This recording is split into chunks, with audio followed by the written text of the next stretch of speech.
ଆପଣ ଆପଣ ଯଦି ଆପଣ ସୁରକ୍ଷିତ ସ୍ଥାନରେ ଅଛନ୍ତି ଆପଣ ଆପଣ ଭିଡ଼ିଓ ଅନ୍ କରି ବସିବା ସଙ୍ଗେ ସଙ୍ଗେ ପ୍ରଭୁଙ୍କ ଦାସୀଙ୍କୁ ଆମମାନେ ଆସନ୍ତୁ କରତାଳ ମାଧ୍ୟମ ଦେଇ ଆମମାନେ ତାଙ୍କୁ ସ୍ୱାଗତ କରିବା। ସିଷ୍ଟର ବର୍ତ୍ତମାନ ଆପଣଙ୍କ ସମୟ ଆପଣ ସମୟ ନେଇ ଆମମାନଙ୍କୁ ଆରାଧନାରେ ଆଗକୁ କଢ଼େଇ ନେଉଥିବେ। Praise the Lord। Praise the Lord. ପ୍ରଭୁଙ୍କର ଗୌରବ ହେଉ ପ୍ରଭୁ ଆମମାନଙ୍କୁ ଆଜିର ପ୍ରଭାତରେ ତାଙ୍କରି ସାନ୍ନିଧ୍ୟରେ ବସିବା ପାଇଁ ସୁନ୍ଦର ଅବକାଶ ଦେଇଛନ୍ତି। ପ୍ରଭୁଙ୍କୁ ଧନ୍ୟବାଦ ଦଉ ଉପସ୍ଥିତ ମୋ ପ୍ରିୟ ପ୍ରତ୍ୟେକଙ୍କୁ ମଧ୍ୟ ପ୍ରଭୁ ଯୀଶୁ ଖ୍ରୀଷ୍ଟଙ୍କ ନାମରେ ନମସ୍କାର ଜଣାଏ। ନମସ୍କାର, ପ୍ରେଜ୍ ଦ ଲର୍ଡ। ତତ୍ ସହିତ ହୋଷ୍ଟ ଆଜ୍ଞାଙ୍କୁ ମଧ୍ୟ ଧନ୍ୟବାଦ ଦିଏ। ମୁଁ ଅଯୋଗ୍ୟକୁ ସେ ପ୍ରେମ କରି ସୁନ୍ଦର ସୁଯୋଗ ଦେଇଛନ୍ତି। ପ୍ରଭୁ ତାଙ୍କୁ ଆଶୀର୍ବାଦ କରନ୍ତୁ। ଆଉ ସୁନ୍ଦର ଆହ୍ୱାନ ପାଇଁ ପ୍ରିୟ ନାୟକ ଆଜ୍ଞାଙ୍କୁ ମଧ୍ୟ ଧନ୍ୟବାଦ ଜଣାଏ। ଆସନ୍ତୁ ଆମମାନେ ସମସ୍ତେ ସମ୍ମିଳିତ ଭାବରେ ପ୍ରଭୁଙ୍କର ଗୌରବ ଉଦ୍ଦେଶ୍ୟରେ ଆମମାନେ କେତେ ଗୋଟି ଗୀତ ଗାନ କରିବା, କାରଣ ପ୍ରତି ପ୍ରଭାତରେ ତାଙ୍କରି ଦୟା ଆମମାନଙ୍କ ପାଇଁ ଅତି ନୂତନ ଅଟେ। ତାଙ୍କର ବିବିଧ ଦୟା, ଅନୁଗ୍ରହ, ଆଶୀର୍ବାଦ, ପ୍ରେମ ସକାଶେ ଆମମାନେ ଆଜିର ପ୍ରଭାତକୁ, ଆଜିର ଦିନକୁ, ଏ ସମୟକୁ ପାଇଛୁ। ଆସନ୍ତୁ ଆମମାନେ ସମସ୍ତେ ସମ୍ମିଳିତ ଭାବରେ ଆପଣା ମୁଖ ଫିଟାଇବା, କରତାଳ ଦେଇ ସକଳ ମଙ୍ଗଳ ଦାନ, ଅନୁଗ୍ରହ, ଆଶୀର୍ବାଦକୁ ସ୍ମରଣ କରୁ କରୁ ତାଙ୍କର ଧନ୍ୟବାଦ ପ୍ରଶଂସା କରିବୁ। ଧନ୍ୟବାଦ ଘେନ ପ୍ରଭୁ, ପ୍ରଶଂସା ତୁମେ ଘେନ, ସ୍তুତି ପୂଜା ଆରାଧନା মহিমা তুমে ঘেন। ধন্যবাদ ঘেন প্রভু, প্রশংসা তুমে ঘেন, স্তুতি পূজা আরাধনা মহিমা তুমে ঘেন। হে ধর্মময় মহামহিমা, প্রশংসা নিবাসী তুমি প্রশংসনীয়, গৌরবময় তুমি জ্যোতির্ময়। প্রশংসা নিবাসী তুমি প্রশংসনীয়, গৌরবময় তুমি জ্যোতির্ময়। ধন্যবাদ ঘেন প্রভু,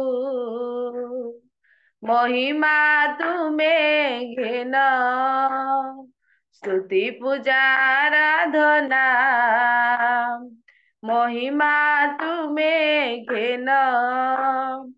সকল সৃষ্টির প্রভু তুমে স্বয়ম্ভু ঈশ্বর, তুমে পথ তুমে সত্য, তুমে অনন্ত জীবন, অনাদি অনন্ত প্রভু। যুগে যুগে তুমে অছ প্রভু ମାନଙ୍କର ପ୍ରଭୁ, ତୁମେ ହିଁ ଯଜ୍ଞ ଈଶ୍ୱର, ହେ ତ୍ରାଣକର୍ତ୍ତା ଈଶ୍ୱର ନନ୍ଦନ। প্রশংসা নিবাসী তুমি প্রশংসনীয়, গৌরবময় তুমি জ্যোতির্ময়। প্রশংসা নিবাসী তুমি প্রশংসনীয়, গৌরবময় তুমি জ্যোতির্ময়। ধন্যবাদ ঘেন প্রভু, মহিমা তুমে ঘেন, স্তুতি পূজা আরাধনা মহিমা তুমে ঘেন। স্বর্গ ଆଉ পৃথিবীর অধিকারী তুমে অট, সর্বশক্তিমান প্রভু তুমে হি রাজা মোর, দয়াময় ক্ষমাময়। যিশু তুমে প্রেমময়, রোগ সংকটরে সদা উদ্ধারকারী আমার, হে মুক্তিদাতা পরম ঈশ্বর। প্রশংসা নিবাসী তুমি প্রশংসনীয়, गौरवमय तुमे ज्योतिर्मय, प्रशंसा निवासी तुमे प्रशंसनीय। गौरवमय तुमे ज्योतिर्मय, धन्यवाद घेन प्रभु। महिमा तुमे घेन, स्तुति पूजा आराधना। महिमा तुमे घेन।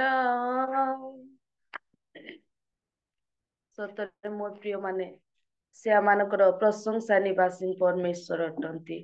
ଆମମାନଙ୍କୁ ଦୟା କରି ଅନୁଗ୍ରହ କରି ସମସ୍ତ ରୋଗ ସଂକଟ ଆପଦ ବିପଦ ସମସ୍ତ ପରିସ୍ଥିତିରେ ଆମମାନଙ୍କର ସହବର୍ତ୍ତୀ ପରମେଶ୍ୱର ହେଲେ।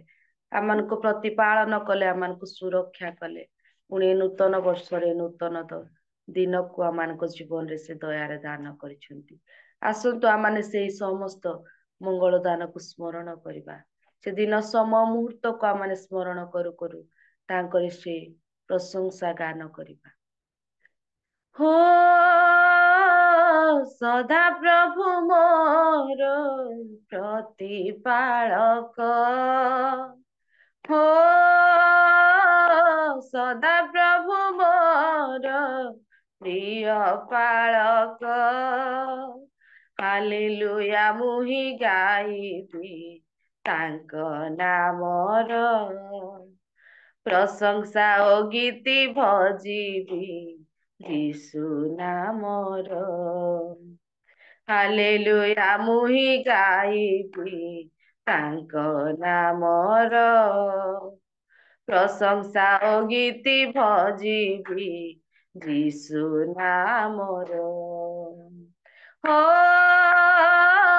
सदा प्रभु मोर प्रतिपालक, हो सदा प्रभु मोर प्रिय पालक। जगतरे केही नाही मो जीशु परी, तांक परी प्रेम केही पारिबनी करी। हाँ जगतरे केही नाही मो जीशु परी, तांक परी प्रेम केही पारिबनी करी। जेबे समाज कला मते तुच्छ, छाया तले तुम आश्रय देइछ। हो सदा प्रभु मोर प्रतिपालक, हो सदा प्रभु मोर प्रिय पालक। अभाव मोहर सबु करिछ पूरण, दुर्दशा कालरे मोर तुमे ही शरण। अभाव मोहर सबु करिछ पूरण, दुर्दशा कालरे मोर तुमे ही शरण। मागिबा गरु जान तुमे सबु, योग्यताठु बेसी देइछ हे प्रभु। हो सदा प्रभु मोर प्रतिपालक, हो सदा प्रभु मोर प्रिय पालक। हालेलुया मुहि गाइबी तांक नामर, प्रशंसा ओ गीति भजिबी यीशु नामर। हालेलुया मुहि गाइबी तांक नामर, प्रशंसा ओ गीति भजिबी यीशु नामर। हो सदा प्रभु मोर प्रतिपालक, हो ସଦା ପ୍ରଭୁ ମୋର ପ୍ରିୟ ପାଳକ। ବାସ୍ତବିକ ଭାବରେ ସେ ଆମମାନଙ୍କର ପ୍ରତିପାଳକ, ସେ ଆମମାନଙ୍କର ଚାଳକ, ଆମମାନଙ୍କର ପ୍ରତିପୋଷଣକାରୀ ପ୍ରିୟତମ ପରମେଶ୍ୱର ଅଟନ୍ତି।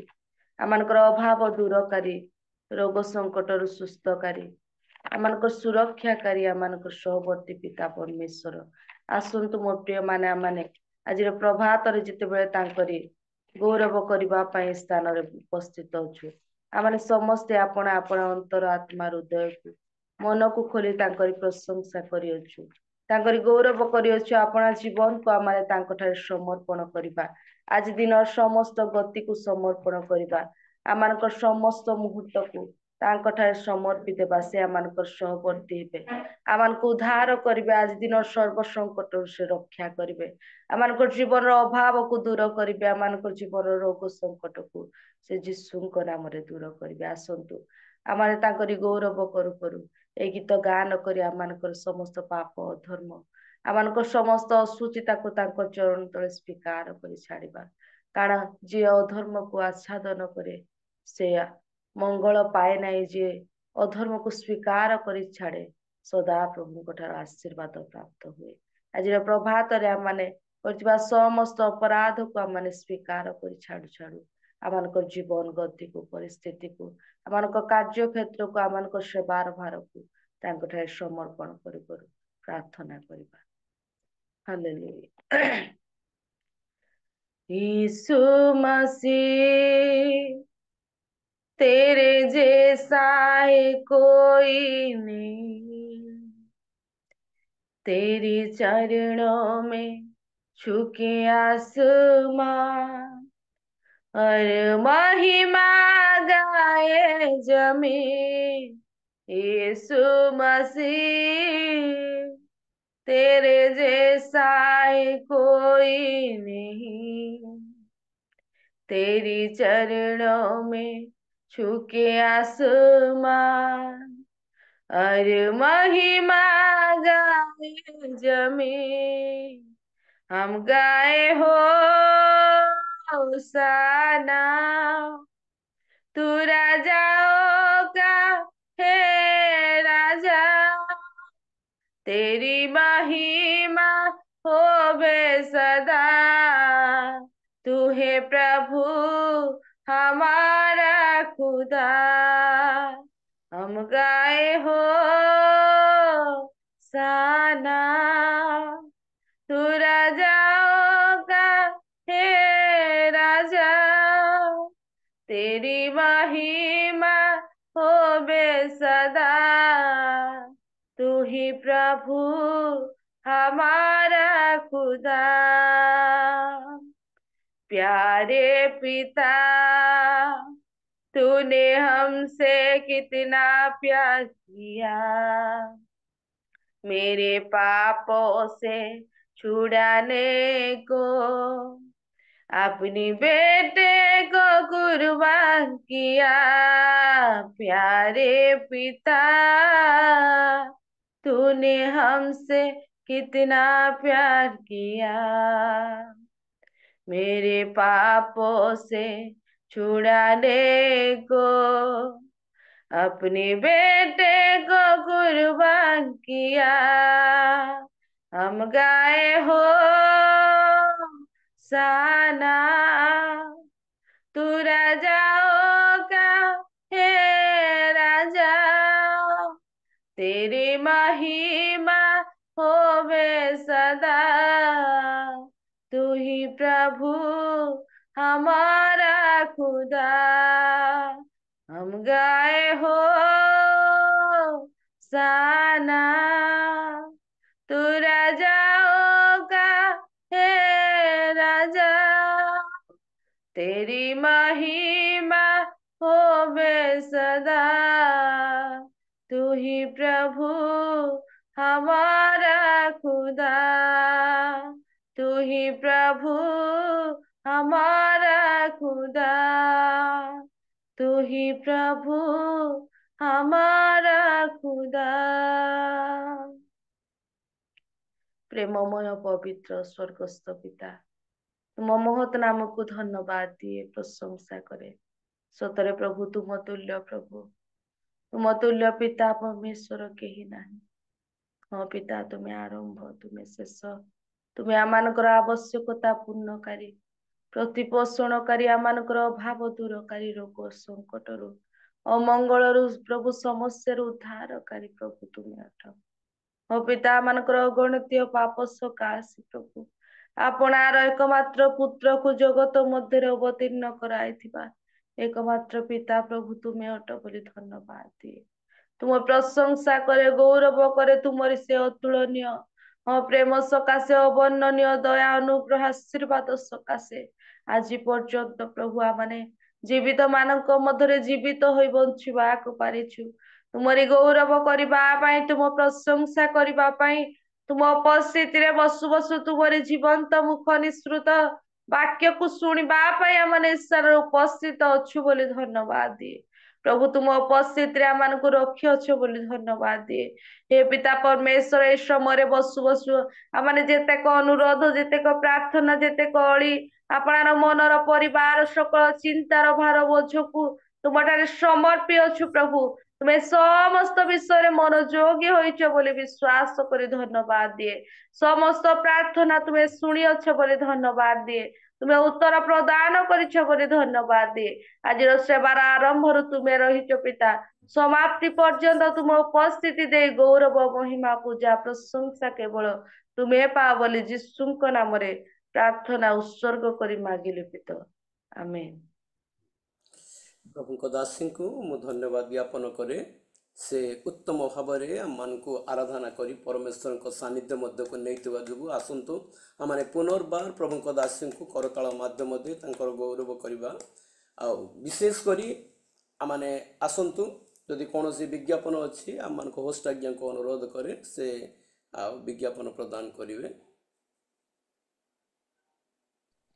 ହଁ, ରିଏଲ ମିଷ୍ଟ ଅଫ୍ ଇଣ୍ଡିଆ ଆନୁକୂଲ୍ୟରେ ଅନୁଷ୍ଠିତ ପ୍ରାତଃକାଳ ଉପାସନାରେ ଉପସ୍ଥିତ ପ୍ରତ୍ୟେକଙ୍କୁ ପ୍ରଭୁ ଯୀଶୁ ଖ୍ରୀଷ୍ଟଙ୍କ ନାମରେ ସମସ୍ତଙ୍କୁ ନମସ୍କାର, ପ୍ରେଜ୍ ଦ ଲର୍ଡ। ବିଜ୍ଞାପନ ରହିଛି, ଏଇ ଯୋଉ ଜାନୁଆରୀ ମାସ ଆମଙ୍କର ଇୟର ଅଫ ବ୍ଲେସିଂ ପ୍ରୋଗ୍ରାମ ଚାଲିଛି, ତେଣୁ ଜାନୁଆରୀ ମାସ ଆମମାନଙ୍କର ୟୁଥ ମିଟିଂ ରହିବ ନାହିଁ। ଯୋଉ ପ୍ରତି ରବିବାର ଆମେ ୟୁଥ ମିଟିଂ ରଖୁଥିଲୁ, ୟୁଥ ମିଟିଂ ରହିବ ନାହିଁ। ଆମେ ଫେବୃଆରୀ ମାସଠାରୁ ୟୁଥ ମିଟିଂ ପୁନର୍ବାର ଆମେ ଆରମ୍ଭ କରିବା ପାଇଁ ଯିବା। ଆଉ ସମସ୍ତଙ୍କୁ ଅନୁରୋଧ କରି ଆଉ 4:30ରୁ 5ଟା ପର୍ଯ୍ୟନ୍ତ ଅଧଘଣ୍ଟା ଯୋଉ ମଧ୍ୟସ୍ଥି ପ୍ରାର୍ଥନା ରହୁଛି, ଏ ମଧ୍ୟସ୍ଥି ପ୍ରାର୍ଥନା ବହୁତ ପାୱାରଫୁଲ ରହିଛି, ଶକ୍ତିଯୁକ୍ତ ହୋଇଛି, ଯଦ୍ୱାରା କି ମଧ୍ୟସ୍ଥି ପ୍ରାର୍ଥନାରେ ଅନେକ ଲୋକମାନେ ସୁସ୍ଥତା ପାଇଛନ୍ତି, ଅନେକ ଲୋକମାନେ ସମସ୍ୟାରୁ ମୁକ୍ତି ହେଇଛନ୍ତି। ତା ସହିତ ଗୋଟିଏ ମାସ ପୂର୍ବରୁ ମୁଁ ବଲାଙ୍ଗୀର ବି ଯାଇଥିଲି, ଗୋଟିଏ ପରିବାର ସମ୍ପୂର୍ଣ୍ଣ ଭାବରେ ପ୍ରଭୁ ଯୀଶୁଙ୍କୁ ବିଶ୍ୱାସ କରିଛନ୍ତି, ଆଉ ଗୋଟିଏ ପରିବାର ମଧ୍ୟ ଆସିବାର ସମ୍ଭାବନା ଅଛି।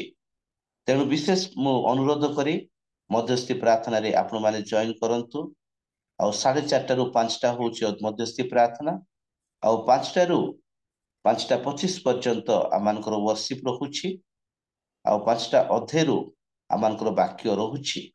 ତେଣୁ ଆମେ ପ୍ରତିଦିନ ଜଏନ କରିବା, ଆଶୀର୍ବାଦକୁ ଲାଭ କରୁଥିବା। ପ୍ରଭୁ ଆମେ ସମସ୍ତଙ୍କୁ ଆଶୀର୍ବାଦ କରନ୍ତୁ।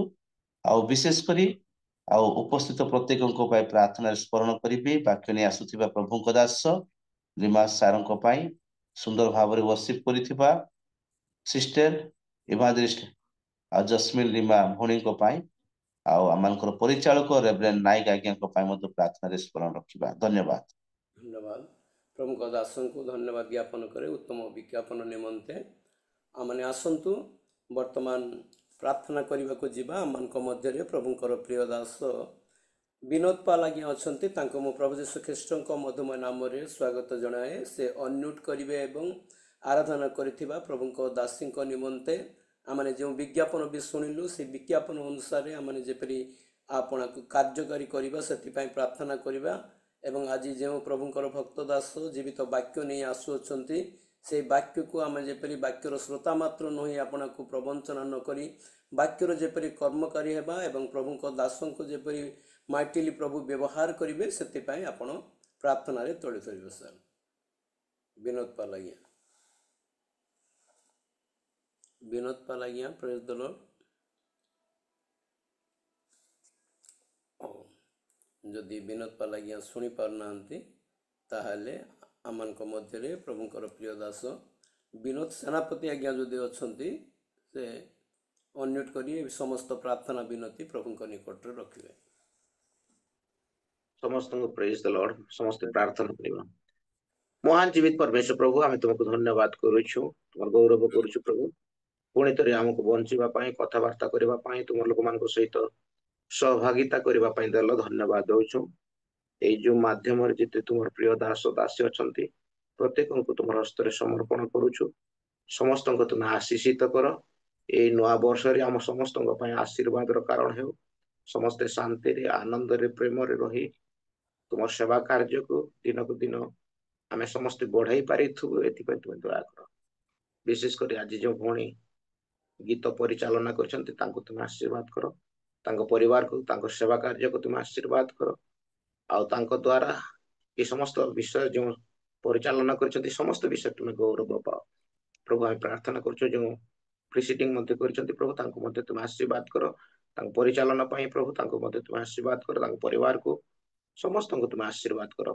आज जो तुम पवित्र वाक्य नहीं कर आसुचंती मोर आत्मिक खाद्य प्रदान करेंगे समस्त को तुम आशीर्वाद कर। से वाक्य को आम शुणी बुझी तद अनुसार आम जीवन व्यतीत कर प्रभु। तुम कृपा कर, अनेक अमंगल ठार तुम रक्षा कर।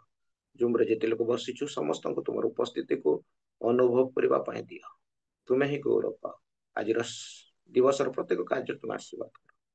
निज निज को प्रत्येक को तुम समर्पण करी नाजरीत प्रभु यीशु ख्रीष्ट नाम माली पिता को आमेन आमेन। प्रभु दासन को मध्य धन्यवाद ज्ञापन करे प्रांजल भाव में समस्त प्रार्थना विनती प्रभु निकट रखि जो प्रभु आपण को आपन परिवार को सेवा कार्य को बहुल रूपे आशीर्वाद करंतु। आसंतु आम वर्तमान ईश्वर मुख निश्चित वाक्य को आम श्रवण करने को जीवा, कारण ईश्वर वाक्य जीवंत कार्य साधक अस्थि मज्जा पर्यंत परिभेदक अटे। तेणु आज वाक्य परिवेषण करने आम मध्य प्रभुंकर प्रिय दास इवांजेलिस्ट सुशील लेमा महाशय आम मध्य अच्छा। से अनेक थर ये जूम रे वाक्य देइछन्ति एवं से एक रॉक गॉस्पेल रो होस्ट महाशय भी अटंती एवं मोर मध्य भेणे अटंती। तांको मु आज प्रथम थरी a rock gospel a missionary moment of India रे स्वागत करथिबा जोगु तांको मु प्रभु यीशु ख्रीष्टଙ୍କ मधुम नाम रे नमस्कार एवं प्रेज द लॉर्ड तो संगे संगे नूतन वर्षर नमस्कार ज्ञापन करे। आसंतु आम करताल माध्यम दे तांको स्वागत करवा। आउ से जो जीवित वाक्य को नहीं आसबे आम मैंने जिते जन अच्छु आम मैंने सुरक्षित स्थान अच्छु आपण आपण वीडियो ऑन करी बसिबा एवं जो जीवित माना नहीं आसबे आम मैंने प्राप्त समय से माना को संग्रह करवा। जदि आउ आम मैंने चेईकी जदि अच्छु वीडियो ऑन करवा, जदि शोईकी भी अच्छु कान उन्मुक्त करी आम मैंने ईश्वर को जीवित वाक्य को शुणा। तेणु मु प्रभु यीशु ख्रीष्टଙ୍କ मधुम नाम प्रभुंकर दास आम इवांजेलिस्ट सुशील नाम आमर बेणी को अनुरोध करे से जीवित वाक्य दे आम को परमेश्वर सानिध्य मध्य को नेबे। प्रेज द लॉर्ड बेणी नमस्कार। Praise the Lord. Praise the Lord. इस समय मु प्रभु को धन्यवाद दिए पुनर्बार रियल मिनिस्ट्री जूम सर्विस रे वाक्य ने आसिया पई प्रभु सुजोग देले। पुणी प्रभुंकर दास पीटर कुमार करन को मध्य हृदयर सहित कृतज्ञता जनाए, कारण से मते ए नुआ वर्ष रे आ मते से मने पकई छंती जो माने प्रभु को प्रेम करी जॉइन करी छंती समस्त को मो प्रभु यीशु ख्रीष्टଙ୍କର मधुर नाम रे नमस्कार जनाए। नमस्कार। आ जदि आपण माने कंफर्टेबल जोन रे अछंती ताले वीडियो ऑन करी बसिले भलो होबो, कारण जो माने वाक्य दियंती समान को इच्छा लगी थाए। तेबे आसंतु वर्तमान समय आम माने प्रभुंकर वाक्य चिंता करिबा। लूक लिखित सुसमाचार 4 अध्याय 19 पद कहीं जड़े मते पढ़ी साहाय्य करिवे। लूक 4 पर्वर 19। आउ प्रभुंको अनुग्रह वर्ष घोषणा करिबाकू से मते प्रेरण करियछंती। धन्यवाद। आसंतु मो छोट करी प्रार्थना करिवे। प्रभु ए सुंदर समय पाए मु धन्यवाद दूची। जो वाक्य माने अध्ययन करी सुनिछु प्रभु ताहा मु नुहे କିନ୍ତୁ ତୁମେ ଆମମାନଙ୍କୁ ବୁଝେଇ ଦିଅ, ଆମେ ବୁଝିବୁ ଏବଂ ହୃଦୟରେ ତାକୁ ଗ୍ରହଣ କରି ବଞ୍ଚିବୁ। ସାହାଯ୍ୟ କର। ଯେତେ ଜଣ ଜଏନ କରିଛୁ ଆମ ସମସ୍ତଙ୍କୁ ଦେଖି ଆଶୀର୍ବାଦ କର। ଯୀଶୁଙ୍କ ନାମରେ ମାଗୁଛୁ ପିତ, ଆମେନ୍।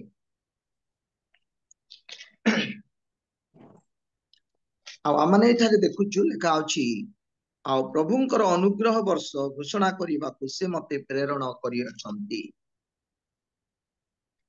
16 ପଦରେ ଯଦି ଆମେ ଦେଖିବା, ଆଉ ଯୀଶୁ ଆପଣାର ରୀତି ଅନୁସାରେ ସମାଜ ଗୃହରେ ପ୍ରବେଶ କଲେ ଆଉ ପାଠ କରିବା ନିମନ୍ତେ ଠିଆ ହେଲେ ବୋଲି ଲେଖା ଅଛି।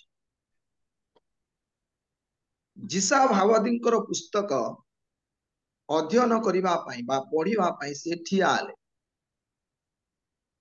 ବସିକି ପଢିଥିଲେ ହେଇଥାନ୍ତା, ଆଜି ଆମେ ବସିକି ବି ପଢୁଛୁ। ଚର୍ଚ୍ଚରେ କେହି ଜଣେ କୁହନ୍ତି ତାହେଲେ ବସିକି ପଢନ୍ତି, କିନ୍ତୁ ଯୀଶୁ ଠିଆ ହେଲେ। ଠିଆ ହେବାର ଅର୍ଥ ଯେ ବାକ୍ୟକୁ ସେ ସମ୍ମାନ ଦଉଛନ୍ତି, ବାକ୍ୟକୁ ଗୁରୁତ୍ୱ ଦଉଛନ୍ତି। ଆମେ ବିଶିଷ୍ଟ ଲୋକମାନେ ଯେତେବେଳେ ଆସନ୍ତି ଆମ ସମ୍ମୁଖକୁ, ଆମେ ସେମାନଙ୍କୁ ଗୌରବ ଦେବା ପାଇଁ, ସମ୍ମାନ ଦେବା ପାଇଁ ଠିଆ ହେଇଥାଉ। ଯେତେବେଳେ ଜଣେ ଗୁରୁତ୍ୱପୂର୍ଣ୍ଣ ବ୍ୟକ୍ତି ଆମ ନିକଟକୁ ଆସନ୍ତି, ଆମେ ସମସ୍ତେ ଠିଆ ହେଇଥାଉ। ମୋର ପ୍ରିୟ ମାନେ, ବାକ୍ୟକୁ ଆମେ ଗୁରୁତ୍ୱ ଦେବାକୁ ପଡିବ, ସମ୍ମାନ ଦେବାକୁ ପଡିବ। ଯେଉଁମାନେ ବାକ୍ୟର ଗୌରବ କରନ୍ତି ସେମାନେ ଗୌରବ ପାଇବେ। ଯେଉଁମାନେ ବାକ୍ୟକୁ ସମ୍ମାନ ଦିଅନ୍ତି ନିଶ୍ଚୟ ସେମାନେ ସମ୍ମାନ ପାଇବେ। ତେବେ ଯୀଶୁ ଠିଆ ହଉଛନ୍ତି। ପୁଣି ଯିଶା ଭାବାଦୀଙ୍କର ପୁସ୍ତକ ତାଙ୍କୁ ଯେତେବେଳେ ଦିଆଗଲା, ଆଉ ସେ ତା ଫିଟେଇଲେ ବୋଲି ଲେଖା ଅଛି। ଫିଟେଇଲେ, ଅନେକ ସମୟରେ ଆମେ ନ ଫିଟେଇକି କହୁଛୁ। ଆଉ ଯେ ଆଜିକାଲି ଯେ ବାଇବଲ ନ ଫିଟେଇକି କହିବ, ଆଉ ତାକୁ ଆମେ ବହୁତ ପସନ୍ଦ କରିଥାଉ। ଆମେ ଆଶ୍ଚର୍ଯ୍ୟ ହେଇଥାଉ ଯେ ଲୋକଟି ବାଇବଲ ଫିଟଉନି, ନ ଦେଖି କହୁଛି ବୋଲି ଆମେ କହୁଛୁ। କିନ୍ତୁ ଯୀଶୁ ଶାସ୍ତ୍ରକୁ ଫିଟେଇଲେ। ମୁଁ ଏଠି ଅନେକ ଲୋକମାନଙ୍କୁ ଦେଖୁଛି, ମୁଁ ସମସ୍ତଙ୍କ କଥା ଜାଣିପାରିବି ନାହିଁ। ଆମର ଯୁଗଳ ଜେନା ଆଜ୍ଞା ଏଠି ଅଛନ୍ତି, ଆଉ ଏବେ କେମିତି କରୁଛନ୍ତି ମତେ ଜଣା ନାହିଁ। ଯେତେବେଳେ ସେ ସ୍ୱାଧୀନ ପ୍ରଚାରକ ଭାବରେ ବୁଲୁଥିଲେ, ଅନର୍ଗଳା ବାକ୍ୟ କହୁଥିଲେ, ବାଇବେଲ ନ ଦେଖି କହୁଥିଲେ। ବାଇବେଲ ନ ଦେଖି ଅନର୍ଗଳା ବାକ୍ୟ କହୁଥିଲେ। ଭଲ ବିଷୟ, ଖରାପ ବିଷୟ ନାହିଁ, କିନ୍ତୁ ଯୀଶୁ ଶାସ୍ତ୍ରକୁ ଫିଟେଇଲେ, ଆଉ ସେ ଫିଟେଇକି ପଢୁଛନ୍ତି। ତେବେ କଣ ପଢୁଛନ୍ତି ତା ଲେଖା ଅଛି 18 ପଦ 19 ପଦରେ ଲେଖା ଅଛି। ପୁଣି 20 ପଦରେ ପରେ ସେ ପୁସ୍ତକ ବନ୍ଦ କଲେ। ତେବେ ଯାହା ସେ ଲେଖା ଥିଲା, ଯାହା ପଢିଲେ ତାରି ଭିତରୁ 19 ପଦର କଥା ଆମେ ଚିନ୍ତା କରିବା। ଲେଖା ଅଛି, ଆଉ ପ୍ରଭୁଙ୍କ ଅନୁଗ୍ରହ ବର୍ଷ ଘୋଷଣା କରିବାକୁ ସେ ମତେ ପ୍ରେରଣ କରିଅଛନ୍ତି। ଆଜି ମୋର ପ୍ରସଙ୍ଗ ରହିବ ଅନୁଗ୍ରହ। ଅନୁଗ୍ରହ ମାନେ କଣ? ଅନେକ ପ୍ରଭୁ ଅନୁଗ୍ରହ କରି এই ବର୍ଷ ଆମକୁ ଦେଲେ, ଆଉ ଅନେକ ଆଜି ପ୍ରାର୍ଥନା କରୁଛନ୍ତି, ପ୍ରଭୁ এই ବର୍ଷ ମୋ ପାଇଁ ଅନୁଗ୍ରହର ବର୍ଷ ହେଉ ବୋଲି ପ୍ରାର୍ଥନା କରୁଛନ୍ତି। এই ବର୍ଷ ମୋ ପାଇଁ ଅନୁଗ୍ରହର ବର୍ଷ ହେଉ। ତେବେ ଅନୁଗ୍ରହ ମାନେ କଣ?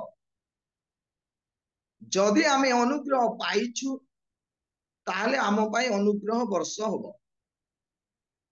ତେବେ ଅନୁଗ୍ରହ ମାନେ କଣ? What is grace? ଅନୁଗ୍ରହ କହିଲେ ଯଦି ଆମେ କାହାକୁ ପଚାରିବା, ମୁଁ ତ ବିଶ୍ୱାସ କରୁଛି ଆଜ୍ଞା ଅନୁଗ୍ରହ ମାନେ କଣ କହିଲେ ଦୟା ବୋଲି କହେ। ଆପଣ ଡିକ୍ସନାରୀରେ ଦେଖନ୍ତୁ, ଅନୁଗ୍ରହ ମାନେ ଦୟା। କିନ୍ତୁ ଦୟା କି? ଅନୁଗ୍ରହ କହିଲେ ଦୟା କି? ଅନୁଗ୍ରହ କହିଲେ ଜଣେ ଲୋକ ଯାହା ପାଇବାର ଯୋଗ୍ୟ ନୁହେଁ, ସେ ଯଦି ପାଇଲା ତା ହଉଛି ଅନୁଗ୍ରହ। ହେଲେ ତାହା ସତରେ ସେଇ ଅର୍ଥ କି? ତାହା ଅନୁଗ୍ରହ ବୋଲେ କଣ ସେମିତି ଅର୍ଥ ହବ କି? ପ୍ରିୟ ମାନେ, ଅନୁଗ୍ରହ ଗ୍ରୀକ ଶବ୍ଦରେ ତାକୁ ଚାରିସ୍ ବୋଲି କୁହାଯାଏ। ଚାରିସ୍ ଅର୍ଥ ଅନୁଗ୍ରହ, आशीर्वाद दया तेबे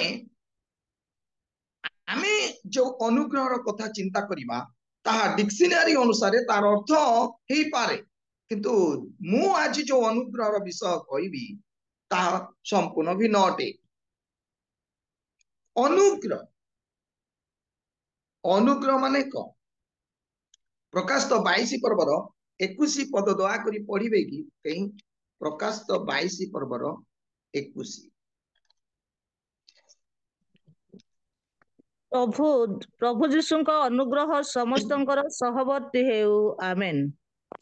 प्रभु जीशु ख्रीष्टଙ୍କର अनुग्रह ସମସ୍ତଙ୍କର ସହବର୍ତ୍ତୀ ହେଉ दया हेई पारे जहाँ पाइबार योग्य नुह आमने पाउछु ता भी हेई पारे आशीर्वाद ता भी हेई पारे किंतु प्रभु जीशु ख्रीष्टଙ୍କର अनुग्रह ସମସ୍ତଙ୍କର ସହବର୍ତ୍ତୀ ହେଉ हेले प्रभु जीशु ख्रीष्टଙ୍କର अनुग्रह माने को मनुष्य मानकर भी अनुग्रह अछि लुकलिखित सुसमाचार 2 पर्वर 52 पदरे लिखा अछि आउ जीशु ज्ञान रे ओ शरीर रे पुणी ईश्वरंक मनुष्य मानकर अनुग्रह रे वृद्धि पाइले ईश्वरंकर अनुग्रह मनुष्य मानकर अनुग्रह मोर प्रिय माने आपण जदि कहबे नै ता होची दया ताले मनुष्य मानकर अनुग्रह ता हो जहा पाइबार योग्य नै ता पाइल ताले मनुष्य मानकर अनुग्रह हबो कारण अण ख्रिस्टियन माने विजातीय लोक माने मध्य जहा पाइबार योग्य नहंती योग्य नथिबा जगह रे से माने पाइ जान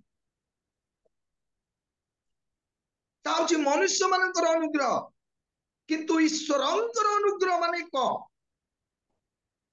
जो अनुग्रह कि आमानकर जीवन रे पाइबा दरकार तेबे सेई अनुग्रह माने को मु जो अनुग्रह विषय रे मु कहबी से अनुग्रह मनुष्य मानकर अनुग्रह नुहे मनुष्य मानकर अनुग्रह कथा जदि चिंता करिबा जाकुब भेटी पठेइले एसो पचाले मो सम्मुख देई जो गला ए सबु पशु जाक सबु कोन जाकुब कहले तुमर अनुग्रह पाइबा पाई बोली मो सब पठेइली बोली कहले एडा होची मनुष्य मानकर अनुग्रह आपण जदि चाकरी पाइबा पाई लाख टका कि 10 लाख टका आबो आपण लांच देबे आ अनुग्रह पाइले एडा होची मनुष्य मानकर अनुग्रह जणे पिला 29 मार्क रखिला गोटे मार्क नियंत हो जाउछ माने कमी जाउछ टीचर कोन करिवो गोटे मार्क देई दबो 30 हला अनुग्रह रे से पास हो गला एटा होची मनुष्य मानकर अनुग्रह किंतु ईश्वरंकर अनुग्रह को ईश्वरंकर अनुग्रह को ता तो मनुष्य मानकर अनुग्रह ता ख्रिस्टियन माने पांती अण ख्रिस्टियन माने भी पांती मोर प्रिय माने जॉन लिखित सुसमाचार 1 पर्वर मते पढ़ी कई जने साहाय्य करिवे 14 पद आज जो अनुग्रह विषय मु कहबी से अनुग्रह को पढ़िबे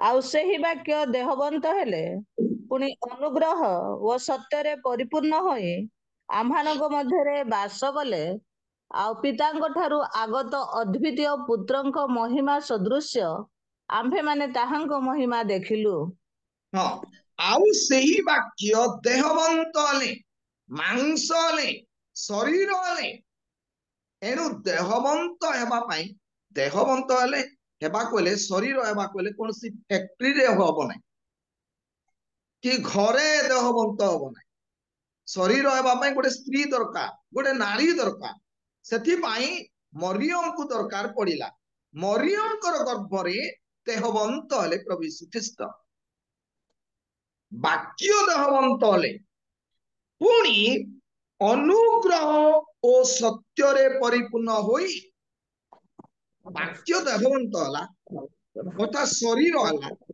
आ से शरीर कौन आमे समस्त जानिछु से होचंदी प्रभु यीशु ख्रीष्ट वाक्य ही देहवंत हले से देहवंत किए ले यीशु ख्रीष्ट पुणी अनुग्रह सत्य रे परिपूर्ण होई यीशु ख्रीष्टंकर निकट रे अनुग्रह परिपूर्ण हला अनुग्रह परिपूर्ण हला ତେଣୁ ମଣିଷ ମାନଙ୍କର ଅନୁଗ୍ରହ ଏ ଅନୁଗ୍ରହ ସମ୍ପୂର୍ଣ୍ଣ ଭିନ୍ନ। ଆଉ ସେ ଅନୁଗ୍ରହ କିପରି କାର୍ଯ୍ୟ କରେ ମୋର ପ୍ରିୟ ମାନେ ଲେଖା ଅଛି, କାରଣ ସମସ୍ତ ମାନବର ପରିତ୍ରାଣ ନିମନ୍ତେ ଈଶ୍ୱରଙ୍କର ଅନୁଗ୍ରହ କଣ ହେଲା, କେହି ଜଣେ କହିବେ କି? କାରଣ ସମସ୍ତ ମାନବର ପରିତ୍ରାଣ ନିମନ୍ତେ ଈଶ୍ୱରଙ୍କର ଅନୁଗ୍ରହ ପ୍ରକାଶିତ ହେଲା। କାରଣ ସମସ୍ତ ମାନବର ପରିତ୍ରାଣ ନିମନ୍ତେ, ଆଜି ଯୋଉ ଅନୁଗ୍ରହର କଥା ମାନେ ଚିନ୍ତା କରୁଛୁ ତା ହଉଛି ପରିତ୍ରାଣ ସମ୍ବନ୍ଧୀୟ କଥା। ଆପଣଙ୍କୁ ଜଣେ 50,000 ଟଙ୍କା ଦେଇଦେଲା, ଦେବା କଥା ନାହିଁ ଦେଇଦେଲା, ଦୟା ଦେଖେଇକି ଦେଇଦେଲା, ମାନେ ତା ହଉଛି ଅନୁଗ୍ରହ, କିନ୍ତୁ ତା ଭିନ୍ନ ଅଟେ। ଆଜ୍ଞା ବାକ୍ୟରେ ଲେଖା ଅଛି, ବ୍ୟବସ୍ଥା ମଶାଙ୍କର ଦ୍ଵାରା ଆସିଲା, ଯୀଶୁ ଖ୍ରୀଷ୍ଟଙ୍କର ଦ୍ଵାରା ଅନୁଗ୍ରହ ଆସିଲା। ତାର ଅର୍ଥ ଅନୁଗ୍ରହ ଆସି ନଥିଲା। ଆପଣ ପୁରାତନ ନିୟମରେ ଦେଖିବେ ଅନୁଗ୍ରହ ଶବ୍ଦ ଗୁଡାଏ ଅଛି, ମନା ନାହିଁ। କିନ୍ତୁ କାହିଁକି ଲେଖାଗଲା ଯେ ମଶାଙ୍କର ଦ୍ଵାରା ବ୍ୟବସ୍ଥା ଆସିଲା, ଯୀଶୁ ଖ୍ରୀଷ୍ଟଙ୍କର ଦ୍ଵାରା ଅନୁଗ୍ରହ ଆସିଲା? ତାର ଅର୍ଥ ଯୀଶୁ ଖ୍ରୀଷ୍ଟଙ୍କର ଦ୍ଵାରା ଯୋଉ ଅନୁଗ୍ରହ ଆସିଲା ସେଇ ଅନୁଗ୍ରହ ପୂର୍ବରୁ ନଥିଲା। ଯୀଶୁ ଖ୍ରୀଷ୍ଟଙ୍କର ଦ୍ଵାରା ଯୋଉ ଅନୁଗ୍ରହ ଆସିଲା ସେଇ ଅନୁଗ୍ରହ ପରିତ୍ରାଣର କାର୍ଯ୍ୟ କରେ। ଆଉ ସେ ଅନୁଗ୍ରହ ସମସ୍ତଙ୍କର ପାଇଁ ନୁହେଁ, ସେଇ ଅନୁଗ୍ରହ ବିଶ୍ୱାସୀ ମାନଙ୍କର ନିମନ୍ତେ, ସେଇ ଅନୁଗ୍ରହ ପାପ ନିମନ୍ତେ ଅନୁତାପ କରିବା ଲୋକମାନଙ୍କର ନିମନ୍ତେ, ସେଇ ଅନୁଗ୍ରହ ଯେଉଁମାନେ ପାପ ନିମନ୍ତେ କ୍ରନ୍ଦନ କରନ୍ତି ସେମାନଙ୍କର ନିମନ୍ତେ। ଅନୁଗ୍ରହ ପରିତ୍ରାଣ କାର୍ଯ୍ୟ ସାଧନ କରେ। ସେଇ ଅନୁଗ୍ରହ, ଆଜି ସେଇ ଅନୁଗ୍ରହ ଆମମାନଙ୍କର ଜୀବନରେ ଆମେ ପାଇବା ଦରକାର। ଆଉ ସେ ଅନୁଗ୍ରହ କେମିତି କାର୍ଯ୍ୟ କରେ, ଏଫିସିୟ 1 ପର୍ବର 6-7 ପଦ ପଢି ସାହାଯ୍ୟ କରିବେ। ଏଫିସିୟ 1:6-7। ଏହା ତାହାଙ୍କ ଅନୁଗ୍ରହର ଗୌରବର ପ୍ରଶଂସା ନିମନ୍ତେ ହୋଇଅଛି। ସେହି ଅନୁଗ୍ରହ ଯେ ପ୍ରିୟତମଙ୍କ ଦ୍ୱାରା ଆମ୍ଭମାନଙ୍କୁ ଦାନ କରିଅଛନ୍ତି, ତାହାଙ୍କ ଅନୁଗ୍ରହ ରୂପ ନିଧି ଅନୁସାରେ ଆମ୍ଭେମାନେ ସେହି ପ୍ରିୟତମଙ୍କ ଠାରେ ତାହାଙ୍କ ରକ୍ତ ଦ୍ୱାରା ମୁକ୍ତ, ଅର୍ଥାତ୍ ଅପରାଧ ସବୁରୁ କ୍ଷମାପ୍ରାପ୍ତ ହୋଇଅଛୁ। ମୋର ପ୍ରିୟ ମାନେ ଏଇଠି ଆମେ ଦେଖୁଛୁ ତାଙ୍କର ଅନୁଗ୍ରହ ରୂପ ନିଧି ଅନୁସାରେ, ଅର୍ଥାତ୍ ଅନୁଗ୍ରହ ପ୍ରିୟତମଙ୍କ ଅନୁଗ୍ରହ ଦ୍ୱାରା ମୁକ୍ତି।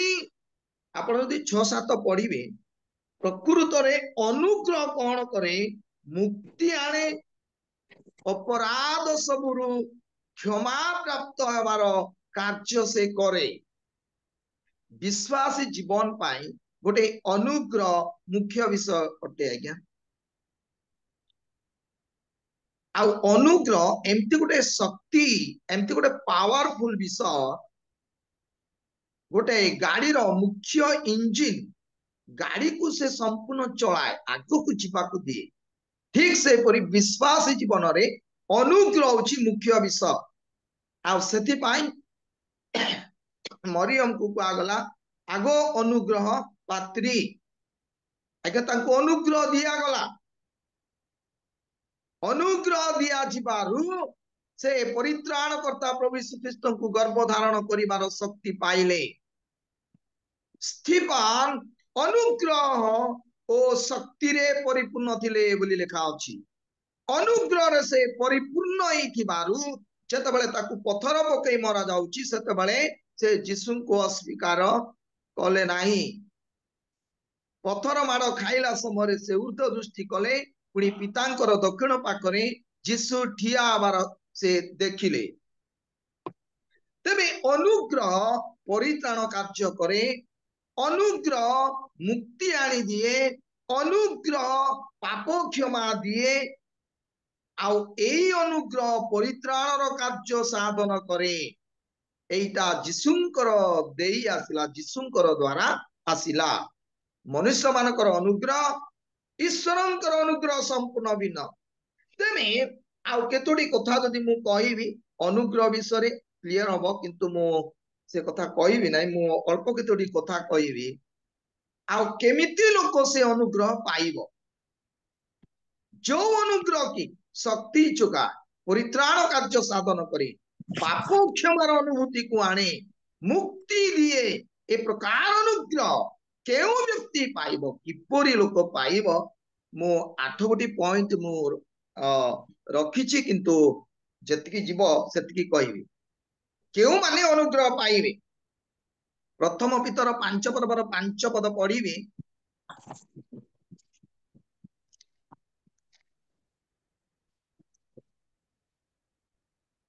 दाकरी पढ़िबे प्रथम पितर 5 ସେହିପରି ହେ ଯୁବକ ମାନେ ତୁମ୍ଭେ ମାନେ ପ୍ରାଚୀନ ମାନଙ୍କର ବଶୀଭୂତ ହୁଅ ସମସ୍ତେ ପରସ୍ପର ପ୍ରତି ନମ୍ରତା ରୂପ ବସ୍ତ୍ର ପରିଧାନ କର କାରଣ ଈଶ୍ୱର ଅହଙ୍କାରୀ ମାନଙ୍କର ପ୍ରତିରୋଧ କରି ନମ୍ର ଲୋକମାନଙ୍କୁ ଅନୁଗ୍ରହ କରନ୍ତି।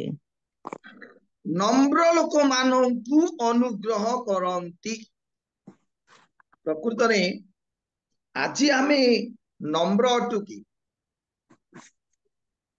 नम्र लोक माने धन्य कारण से माने पृथ्वी रे अधिकारी हेबे बोली लिखा अछि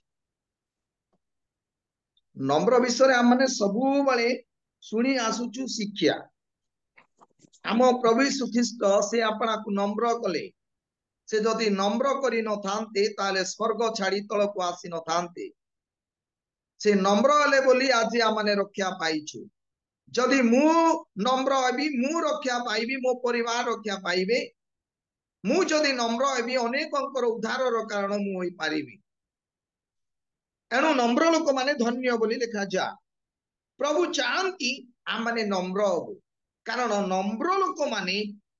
नम्र लोक मानकु से अनुग्रह करंती अहंकारी आज अनेक लोक माने अहंकार अछि अभिमान अछि गर्व अछि धन सकाश अहंकार करंती प्रिय माने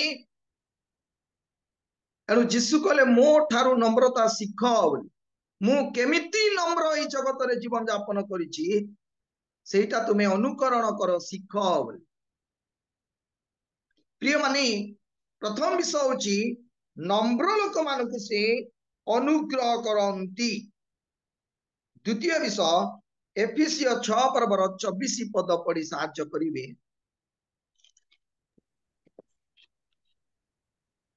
ଯେତେ ଲୋକ ଆମ୍ଭମାନଙ୍କ ପ୍ରଭୁ ଯୀଶୁ ଖ୍ରୀଷ୍ଟଙ୍କୁ ଚିରନ୍ତନ ପ୍ରେମରେ ପ୍ରେମ କରନ୍ତି ଅନୁଗ୍ରହ ସେମାନଙ୍କର ସହବର୍ତ୍ତୀ ହେଉ। एठी हम देखुछु जेते लोक आम्भ मानक प्रभु यीशु ख्रीष्टଙ୍କୁ चिरंतन प्रेम रे प्रेम करंती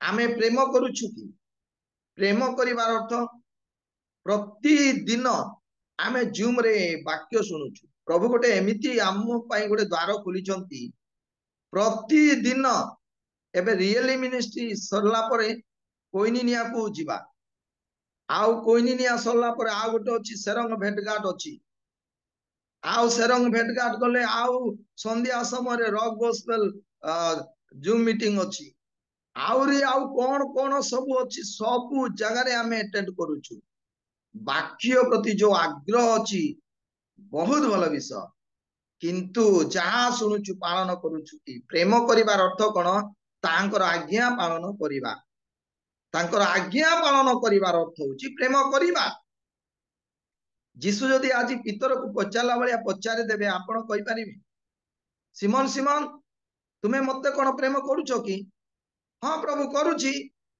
आउ तरे पचारले सिमोन सिमोन तुमे कोन मते प्रेम करूछो हां करूची आउ तरे पचारले पचारे बारू कहले आपण तो जानि छथि ना मु करूची कि नाही कि आपण को जणा काई बारे बारे पचारछु आपण तो जानि छथि ना करूची कि नाही कि मोर तो पचारतांती की विचार आज्ञा बारे बारे पचारछो जे थरे तो कहली प्रेम करूछो कि ना बोले करूची कहली आ हेला ना जे आउ थरे पचारछो बोली प्रिय माने पितर कहले प्रभु आपण जानि छथि मु प्रेम करूची कि नाही आज आमे कहि परिबा कि हां मु प्रेम करूची आज्ञा जीशु आम ठारू प्रेम पाइबा पई चाहन प्रेम पालटे आमे प्रेमर प्रेम न करी आमे घृणा कला भलिया कार्य तांकु करूछु आउ जीशु केमिति प्रेम चाहती आम ठारू माने पुओ झियो ठारू अधिका प्रेम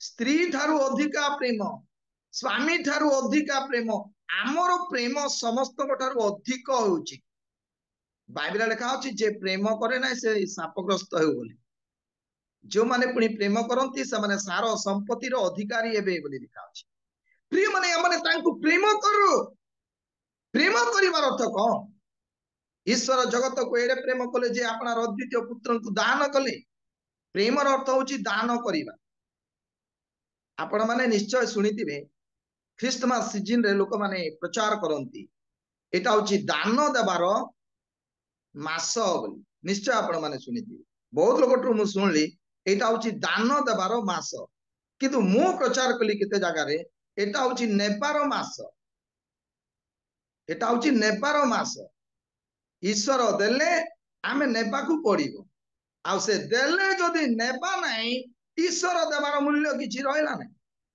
ईश्वर जेतेबेले निजर पुओ को देले माने ताकू नै जिबाकू पड़िबो हृदय को नै जिबाकू पड़िबो घर को नै जिबाकू पड़िबो से देले आमे नेबाकू पड़िबो एटा होची नेबार मास बोली मु केते जगह रे प्रचार कली आमे नेबा नाही माने बेकार हे जिवो प्रिय माने प्रेमर अर्थ दबार प्रभु जहाँ आम ठारू चाहते कि ताकू देबाकू पड़िबो हृदय दियो बोले देउनु आ टंका कुआडे देबे प्रभु चाहछथि तुमरो हृदय मते देई दियो तुमरो हृदय जेमिति थिले मते सेटा एकदम मु ठीक ठाक कर देबी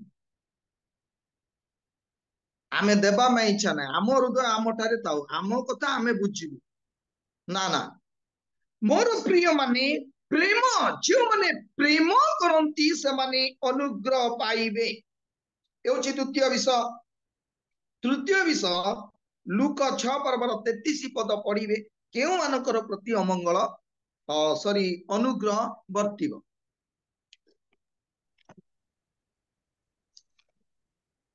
लूक 6 पर्वर ଆଉ ଯେଉଁମାନେ 33 ତୁମ୍ଭମାନଙ୍କର ମଙ୍ଗଳ କରନ୍ତି ଯଦି ତୁମ୍ଭେମାନେ ସେମାନଙ୍କର ମଙ୍ଗଳ କର ତେବେ ତୁମ୍ଭେମାନେ କି ଅନୁଗ୍ରହ ପାଇବ କାରଣ ପାପୀମାନେ ସୁଦ୍ଧା ତାହା କରନ୍ତି। हाँ जो माने तुमरो मंगल करंती जदि तुमे माने से मानकर मंगल करो तेबे तुमे माने की अनुग्रह पाइब तार अर्थ जणे जळिखिया देछि बोली आमे ताकू जळिखिया देबा जणे साहाय्य कला हमको बोली आमे ताकू साहाय्य करिबा एडा तो पापी माने करंती अविश्वासी माने करंती मोर प्रिय माने जे आमर अमंगल करिबो तार जदि आमे मंगल करिबा तेबे अनुग्रह पाइबा प्रिय माने साउल दाऊदंकर मंगल चिंता करुथिले किंतु दाऊद साउलंकर मंगल चिंता करुथिले केही जदि हमर मंगल चिंता करूची तार मंगल चिंता करिबा द्वारा आमे अनुग्रह पाइबा आ जणे हमकु दया देखेला बोली आमे ताकू दया देखेबा जणे प्रेम कला बोली आमे ताकू प्रेम करिबा जणे किछि हमकु देला बोली आमे तांकू देबा तो द्वारा नुई जणे मंगल कले आमे मंगल करिबा बोले अनुग्रह किंतु तार अर्थ जे हमर अमंगल करूची तार जदि आमे मंगल करिबा ताले आम प्रति अनुग्रह वर्तिबा चतुर्थ विषय से लूक 6:32 पद कहीं पढ़ी साहाय्य करिवे से 6:32 ପୁଣି ଯେଉଁମାନେ ତୁମ୍ଭମାନଙ୍କୁ ପ୍ରେମ କରନ୍ତି ସେମାନଙ୍କୁ ପ୍ରେମ କଲେ ତୁମ୍ଭେମାନେ କି ଅନୁଗ୍ରହ ପାଇବ କାରଣ ପାପୀମାନେ ସୁଦ୍ଧା ଆପଣା ଆପଣା ପ୍ରେମକାରୀମାନଙ୍କୁ ପ୍ରେମ କରନ୍ତି। तार तो जो माने हमकु घृणा करंती आमे से मानकु प्रेम करिबा हेले अनुग्रह पाइबा प्रिय माने घृणा करिबा लोक मानकु आमे प्रेम करूछु की जीशु शत्रु को प्रेम कले वाक्यर लेखा अछि शत्रु को प्रेम कर बोली आम विरुद्ध रे जे उठुची आमकु जे घृणा करूची आम विरुद्ध रे जे कथाबार्ता करूची ତାକୁ ଯଦି ଆମେ ପ୍ରେମ କରିବା, ହଁ କଷ୍ଟ ହେଇପାରେ, କଷ୍ଟ ଲାଗିବ। ସେ ଆମ ବିରୁଦ୍ଧରେ ଉଠିଲା ବୋଲି ଆମେ ତା ବିରୁଦ୍ଧରେ ନ ଉଠି ତାକୁ ଯଦି ଆମେ ପ୍ରେମ କରିବା ତାହେଲେ ଆମେ ଅନୁଗ୍ରହ ପାଇବା। ପଞ୍ଚମ ବିଷୟ ଦେଖିବା, ହିତୋପଦେଶ 14 ପର୍ବର 9 ପଦ।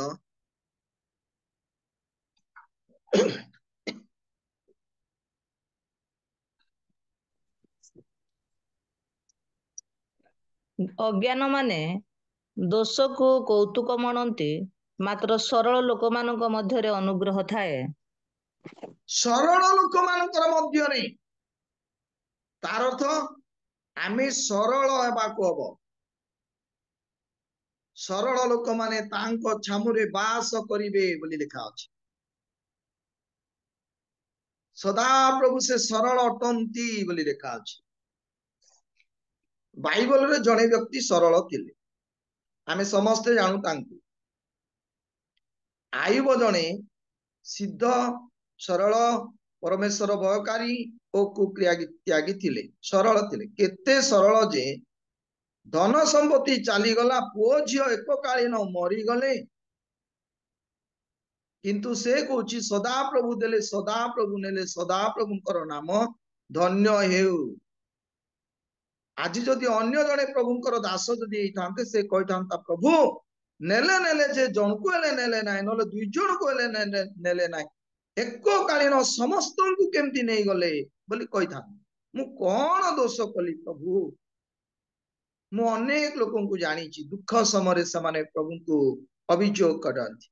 କେତେ ସରଳ, ପୁଅ ନେଇଗଲେ, ଝିଅ ନେଇଗଲେ, କିନ୍ତୁ ସ୍ତ୍ରୀକୁ ନେଲେ ନାହିଁ। କାହିଁକି ସ୍ତ୍ରୀକୁ ନେଲେ ନାହିଁ? ମାନେ ମୁଁ ଭାବୁଛି ସ୍ତ୍ରୀକୁ ନେଇ ଯାଇଥିଲେ ସାଙ୍ଗେ ସାଙ୍ଗେ ଆଉ ଗୋଟେ ବିବାହ କରିଥାନ୍ତେ, ଦ୍ୱିତୀୟ ସ୍ତ୍ରୀ ହେଇଯିବ। କାହିଁକି? ମାନେ ତାଙ୍କ ପାଖରେ ଗୋଟିଏ ଦୁର୍ବଳତା ଥିଲା ବୋଲି ମୁଁ କହିପାରିବି। କାହିଁକି ଦୁର୍ବଳତା ଥିଲା ବୋଲି କହିପାରିବି? ମାନେ ସେ 10ଟା ପୁଅ ଝିଅର ବାପା, କହିବାକୁ ଗଲେ ସେ ବୁଢା ଲୋକ, ସେ କହୁଛି ମୁଁ ଆପଣାର ଚକ୍ଷୁ ସଙ୍ଗେ ନିୟମ କଲି, ଯୁବତୀ ପ୍ରତି କେମନ୍ତ ଅନାଇବି। କଣ ପାଇଁ ଯୁବତୀକୁ ଦେଖିବା ବିଷୟରେ ସେ ନିୟମ କଲେ? ତାଙ୍କ ପାଖରେ କିଛି ଗୋଟେ ଭୁଲ ଚିନ୍ତା ପଳେଇ ଆସୁଥିଲା। ସେଥିପାଇଁ ସେ କହିଲେ ଗୋଟେ ଯୁବତୀ ଝିଅକୁ କେମିତି ଭାବରେ ଦେଖିବାକୁ ହବ, ମୁଁ ଆଖି ସହିତ ନିୟମ କଲି ବୋଲି କହିଲେ। ଏଣୁ ମୁଁ ଭାବୁଛି ସାଙ୍ଗେ ସାଙ୍ଗେ ସେ ବାହା ହେଇ ଯାଇଥାନ୍ତା, ସ୍ତ୍ରୀ ମରି ଯାଇଥିଲେ। ଏଣୁ ପ୍ରଭୁ ସ୍ତ୍ରୀକୁ ନେଲେ ନାହିଁ। ସେ ଯାହା ବି ହଉ ପ୍ରିୟ ମାନେ, ସେ ସରଳ ଥିଲେ। ସରଳ ଥିବାରୁ କହିଲେ ସଦାପ୍ରଭୁ ଦେଲେ, ସଦାପ୍ରଭୁ ନେଲେ, ସଦାପ୍ରଭୁଙ୍କର ନାମ ଧନ୍ୟ ହେଉ। ସତରେ ବାଇବେଲରେ ଲେଖା ଅଛି, ସର୍ବଦା ସର୍ବ ବିଷୟ ନିମନ୍ତେ ଯୀଶୁ ଖ୍ରୀଷ୍ଟଙ୍କର ନାମରେ ପିତା ଈଶ୍ୱରଙ୍କୁ ଧନ୍ୟବାଦ ଦିଅ। ସବୁ ବିଷୟରେ ଧନ୍ୟବାଦ ଦେବା ସହଜ ବିଷୟ ନୁହେଁ। ସେ ଆୟୁବଙ୍କର ଜୀବନ ଧନ୍ୟ, ତାର ବିଶ୍ୱାସ ଧନ୍ୟ। ସବୁ ଚାଲିଗଲା ବେଳକୁ ସଦାପ୍ରଭୁଙ୍କର ନାମ ଧନ୍ୟ ହେଉ ବୋଲି କହିଲେ। ଏଣୁ ପରମେଶ୍ୱର ଦେଖିଲେ ଏ ଦୁଃଖ ସମୟରେ, ଏତେ ବଡ କଷ୍ଟ ସମୟରେ ମଧ୍ୟ ମତେ ଧନ୍ୟବାଦ ଦେଇଛି। ଏଣୁ ଆର ଜିନିଷ, ଆର ପୁଅ ଝିଅକୁ ମୁଁ ରଖିବି ନାହିଁ ବୋଲି ସବୁ ଫେରେଇ ଦେଲେ, ସବୁ ଦେଇଦେଲେ, 2 ଗୁଣ ଆଶୀର୍ବାଦ ପାଇଲା। ପୁଣି ତାର ସରଳତା ବିଷୟରେ ଯଦି ଚିନ୍ତା କରିବା, ଯୋଉ ମିତ୍ର ମାନେ ଦୁଃଖଦାୟକ ସାନ୍ତ୍ୱନା ଦେଉଥିଲେ, ଯୋଉ ସାନ୍ତ୍ୱନା କି ତାକୁ ବାଧା ହଉଥିଲା, କିନ୍ତୁ ସେମାନଙ୍କ ପାଇଁ ସେ ପ୍ରାର୍ଥନା କରୁଛନ୍ତି। କେତେ ସରଳ! ପ୍ରିୟ ମାନେ, ଯଦି ଆମେ ସରଳ ହବୁ ତାହେଲେ 2 ଗୁଣ ଆଶୀର୍ବାଦ ଆମେ ପାଇ। ସରଳ ଲୋକମାନେ ସେମାନେ ଅନୁଗ୍ରହ ପାଇବେ। ତେବେ ମୋର ପ୍ରିୟ ମାନେ, ଈଶ୍ୱରଙ୍କର ଅନୁଗ୍ରହ ଆମ ସହବର୍ତ୍ତୀ ହେବା ଦରକାର। ଆଉ ଈଶ୍ୱରଙ୍କର ଅନୁଗ୍ରହ, ଯୀଶୁଖ୍ରୀଷ୍ଟଙ୍କର ଅନୁଗ୍ରହ ପରିତ୍ରାଣ କାର୍ଯ୍ୟ ସାଧନ କରେ, ପାପ କ୍ଷମା ଆଣେ, ତାହା ଶକ୍ତି ଯୋଗାଏ, ତାହା ବିଶ୍ୱାସୀ ମାନଙ୍କର ଭିତରେ ତାହା କାର୍ଯ୍ୟ କରେ। ଏଣୁ ସେଇ ଅନୁଗ୍ରହ ପାଇବା ନିମନ୍ତେ ନମ୍ର ହେଉ, ପ୍ରଭୁଙ୍କୁ ପ୍ରେମ କରୁ, ଶତ୍ରୁକୁ ପ୍ରେମ କରୁ, ପୁଣି ସରଳ ଜୀବନ ଯାପନ କରୁ। ଆମେ କୁଟିଳ ନ ହେଉ, ଜଟିଳ ନ ହେଉ, କପଟି ନ ହେଉ, ଆମେ ସରଳ ହେଉ। ପ୍ରିୟ ମାନେ ଯଦି ଆମେ ଅନୁଗ୍ରହ ପାଇବା ଏଇ ବର୍ଷ ଆମମାନଙ୍କ ପାଇଁ ଅନୁଗ୍ରହର ବର୍ଷ ହବ। ପ୍ରଭୁ ଆମମାନଙ୍କୁ ଆଶୀର୍ବାଦ କରନ୍ତୁ। ପ୍ରଭୁଙ୍କ ଦାସଙ୍କୁ ଆମେ ଧନ୍ୟବାଦ ଜ୍ଞାପନ କରୁ ସୁନ୍ଦର ବାକ୍ୟ ନିମନ୍ତେ। ଆସନ୍ତୁ ଆହୁରି ଥରେ ଆମେ ପ୍ରଭୁଙ୍କ ଦାସଙ୍କୁ କରତାଳ ମାଧ୍ୟମ ଦେଇ ଆମେ ତାଙ୍କୁ ଗୌରବ କରିବା। ଆଉ ପ୍ରକୃତରେ ମୋର ପ୍ରିୟମାନେ ଆଜି ପ୍ରଭୁଙ୍କ ଦାସଙ୍କ ମାଧ୍ୟମ ଦେଇ ଆମମାନେ ଅନୁଗ୍ରହର ବାକ୍ୟ ଶୁଣିଲୁ। ଆଉ ଅନୁଗ୍ରହ ଯାହାକି ଆମମାନେ ପାଇବାର ଯୋଗ୍ୟ ନୁହଁ ତାହା ପାଉ, ତାହାକୁ ଅନୁଗ୍ରହ ବୋଲି କୁହାଯାଏ। କିଏ କିଏ ଅନୁଗ୍ରହ ପାଇବ ସେ ବିଷୟରେ ଆମେ ପ୍ରାଞ୍ଜଳ ଭାବରେ ପ୍ରଭୁଙ୍କ ଦାସଙ୍କ ମାଧ୍ୟମ ଦେଇ ଆମମାନେ ଶୁଣିଲୁ। ସେଟାକୁ ମୁଁ ରିପିଟ୍ କରିବା ପାଇଁ ଚାହେଁ ନାହିଁ। ପ୍ରଭୁ ତାଙ୍କ ଦାସଙ୍କୁ ପ୍ରଚୁରରୁ ପ୍ରଚୁରତର ଭାବରେ ଆଶୀର୍ବାଦ କରନ୍ତୁ। ଆହୁରି ଆହୁରି ତାଙ୍କର ଗୌରବ ପ୍ରଶଂସା ମହିମା ନିମନ୍ତେ ଅନଲାଇନ୍ ଅଫଲାଇନ୍ ମାଧ୍ୟମରେ ବ୍ୟବହାର କରି ପ୍ରଭୁ ଗୌରବ ନିଅନ୍ତୁ। ଆସନ୍ତୁ ଆମମାନେ ପ୍ରଭୁଙ୍କ ଦାସଙ୍କ ନିମନ୍ତେ ଏବଂ ଆଜି ଯେଉଁମାନେ ସକ୍ରିୟ ଭାବରେ ଅଂଶଗ୍ରହଣ କଲେ ପ୍ରତ୍ୟେକଙ୍କ ନିମନ୍ତେ ଆମେ ପ୍ରାର୍ଥନା କରିବା। ଆମମାନଙ୍କ ମଧ୍ୟରେ ପ୍ରଭୁଙ୍କର